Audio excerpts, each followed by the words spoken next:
warahmatullahi wabarakatuh. Halo teman-teman, salam sejahtera bagi kita semua. Perkenalkan, nama saya Lida Alfiani Alimin dengan NIM 10573115419. Saya mahasiswa semester 5 jurusan akuntansi Fakultas Ekonomi dan Bisnis Universitas Muhammadiyah Makassar. Video ini bertujuan sebagai pemenuhan nilai akhir dalam mata kuliah Perpajakan 1 oleh dosen Ibu Saidah Said SE MAK. Langsung saja, kali ini saya akan membahas mengenai PPh pasal 25 atau pajak penghasilan pasal 25. Nah, pengertian PPh pasal 25 adalah pembayaran pajak penghasilan secara angsuran. Tujuannya adalah untuk meringankan beban wajib pajak yang mengingat pajak yang terutang harus dilunasi dalam waktu 1 tahun. Pembayaran ini harus dilakukan sendiri dan tidak boleh diwakilkan. Pembahasan yang kedua adalah perhitungan PPh pasal 25. Besarnya angsuran PPh pasal 25 tahun berjalan atau tahun pajak berikutnya. Nah, setelah tahun yang dilaporkan di SPT tahunan PPh dihitung sebesar PPh yang terhutang pada pajak. Di sini dikuranginya dengan cara pajak penghasilan yang dipotong sesuai pasal 21, yaitu sesuai tarif pasal 17 ayat 1, di mana bagi pemilik NPWP dan tambahan 20% bagi yang tidak memiliki NPWP, dan pasal 23 15% berdasarkan dividen, bunga, royalti, dan hadiah, serta 2% berdasarkan sewa dan penghasilan lain serta imbalan jasa.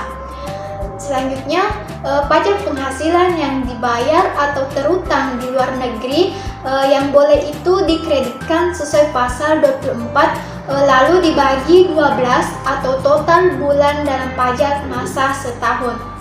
Nah, contohnya, selanjutnya contoh besarannya angsuran PPh pasal 25, yaitu pasal 25 tahun 2014 dengan sebesar 30 juta. Pengurangannya, PPh pasal 21 sebesar 8 juta, PPh pasal 22 sebesar 2 juta, PPh pasal 23 sebesar 2 juta. Jadi jumlah keseluruhannya adalah 12 juta. Dasar perhitungan PPh pasal 25 tahun 2014 sebesar 18 juta rupiah. Di sini besarnya PPh pasal 25 per bulan adalah 18 juta dibagi 12 bulan, hasilnya 1.500.000. Pembahasan selanjutnya ialah PPh pasal 25 sebelum SPT tahunan. PPh disampaikan, contohnya apabila SPT tahunan PPh 2009 disampaikan oleh wajib pajak pada bulan Maret 2010, maka PPh pasal 25 masa pajaknya adalah di bulan Januari dan Februari pada tahun 2010 sebesar angsuran pajak, bukan Desember 2009. Selanjutnya, PPh pasal 25 jika dalam tahun berjalan diterbitkan surat ketetapan pajak. Contohnya, apabila dalam tahun pajak berjalan diterbitkan surat ketetapan pajak untuk tahun pajak yang lalu, maka besarnya angsuran pajak dihitung kembali berdasarkan surat ketetapan pajak tersebut dan berlaku mulai berikutnya setelah bulan penerbit surat ketetapan pajak. Selanjutnya, PPh pasal 25 hal-hal tertentu terkait dalam hal yang pertama, wajib pajak berhak atas kompensasi kerugian. Yang kedua, wajib pajak memperoleh penghasilan tidak teratur. Yang ketiga, surat pemberitahuan tahunan pajak penghasilan tahun yang lalu disampaikan setelah lewat batas waktu yang ditentukan. Yang keempat, wajib pajak diberikan perpanjangan jangka waktu penyampaian SPT tahunan pajak penghasilan. Yang kelima, wajib pajak membetulkan sendiri SPT tahunan pajak penghasilan yang mengakibatkan angsuran bulanan lebih besar dari angsuran bulanan sebelum pembetulan. Yang terakhir, terjadi perubahan keadaan usaha dan kerugian wajib pajak. Pembahasan selanjutnya ialah PPh pasal 25 untuk wajib pajak tertentu. Yang pertama, bagi wajib pajak baru yang memulai menjalankan usaha atau melakukan kegiatan dalam tahun pajak berjalan, perlu diatur perhitungan besarnya angsuran. Karena itu, wajib pajak belum pernah memasukkan SPT tahunan pajak penghasilan. Penentuan besarnya angsuran itu, pajak tidak disadarkan atas kenyataan usaha atau kegiatan wajib pajak.